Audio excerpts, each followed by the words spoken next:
ভারতের সাম্প্রতিক ক্ষেপণাস্ত্র হামলার জবাবে পাকিস্তান যে পাল্টা সামরিক প্রতিক্রিয়া জানিয়েছে তাতে চীনের তৈরি J-10C যুদ্ধবিমান গুরুত্বপূর্ণ ভূমিকা পালন করেছে বলে দেশটির সামরিক সূত্র দাবি করেছে।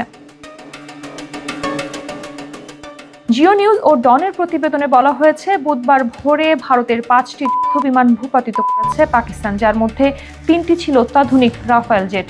এই হামলায় পাকিস্তান তাদের সর্বাধুনিক চীনা প্রযুক্তি নির্ভর J-10C জেট ব্যবহার করে। বিশ্লেষকরা বলছেন, এই ঘটনায় প্রমাণ মিলেছে পাকিস্তানের বিমান বাহিনী এখন চীনের উন্নত প্রযুক্তি ব্যবহার করে ভারতের রাফায়েলের মতো 4.5 জেনারেশন যুদ্ধবিমান মোকাবেলায় সক্ষম।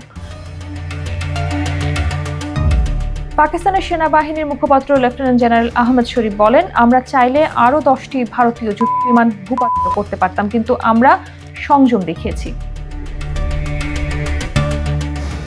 চীনা নির্মিত J-10C হচ্ছে এক ইঞ্জিন বিশিষ্ট মাল্টি রোল যুদ্ধবিমান, যা অত্যাধুনিক রাডার ও ইলেকট্রনিক ওয়ারফেয়ার সিস্টেমে সজ্জিত। এটি নজরদারি, আকাশ থেকে আকাশে ও আকাশ থেকে স্থল হামলায় ক্ষমতা রাখে। বিশ্লেষকরা এটিকে ভারত চীন সামরিক প্রযুক্তির প্রতিদ্বন্দ্বিতার প্রকাশ হিসেবেও দেখছেন। কেউ কেউ বলছেন, রাফায়েল বনাম J-10C লড়াই ছিল চীনা ও পশ্চিমা প্রযুক্তির বাস্তব পরীক্ষার মঞ্চ। একজন মার্কিন সামরিক বিশ্লেষক CNN-কে বলেন, যদি সত্যি রাফায়েল ধ্বংস হয়ে থাকে তবে এটি শুধু ভারতের নয়, পশ্চিমা প্রযুক্তির জন্য এক চরম ধাক্কা। একই সাথে এটি প্রমাণ করে চীন এখন সত্যিকার অর্থে অত্যাধুনিক সামরিক প্রযুক্তি তৈরি করছে। চীনের তৈরি J-10C ব্যবহার করে পাকিস্তানের এই সফল প্রতিক্রিয়া দক্ষিণ এশিয়ার সামরিক ভারসাম্যের নতুন দিগন্ত উন্মোচন করেছে বলেও মন্তব্য করেন কূটনৈতিক বিশ্লেষকরা।